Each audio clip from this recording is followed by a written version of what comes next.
రామగుండం నియోజకవర్గంలో గత 22 నెలలుగా కూల్చివేతలు మరియు కూల్చిన వాటిని కట్టించి కమిషన్లు దొబ్బేటువంటి కార్యక్రమానికి శ్రీకారం చుట్టి అనేక మంది చిరు వ్యాపారస్తులు అనేక మంది వ్యాపారులకు ఆస్తి నష్టం అన్ని విధాలుగా నష్టం కలిగిస్తున్నారు ఈ యొక్క కాంగ్రెస్ ప్రభుత్వం.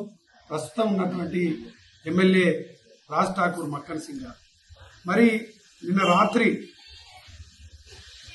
ఆకస్మికంగా ఎవరు ఈ యొక్క గుళ్లను కూలగొట్టిరో తెలియదు కానీ దారి మైసమ్మ గుళ్ళు చాలా సెంటిమెంట్గా ఉన్నటువంటి ఈ యొక్క గుళ్ళు ప్రతి ఏటా బస్తీలో ఉన్నటువంటి వాళ్ళందరూ కూడా ఆరోగ్యంగా ఉండాలని మైసమ్మ దేవునికి మైసమ్మ తల్లికి ముఖ్యటువంటి సంస్కృతి ఆనవాయితీ మన ప్రాంతంలో ఉంటుంది.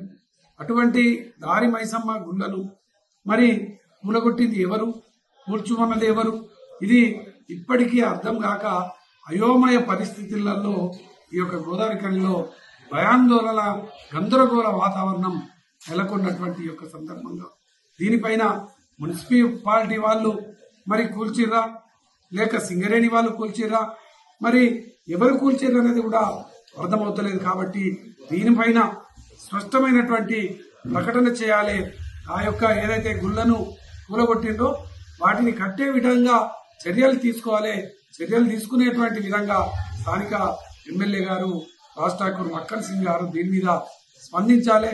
వాళ్లకు ఏదైతే బస్తీలలో ఉన్నటువంటి ఒక భక్తి భావంతో ఆ యొక్క దేవుణ్ణి మైసమ్మ తల్లిని మొక్కేటువంటి వాళ్ళందరికీ కూడా భరోసా కల్పించి గుళ్లను పునర్నిర్మాణం చేపించాలని కూడా బీఆర్ఎస్ పార్టీ ఈరోజు డిమాండ్ చేస్తా ఉంది.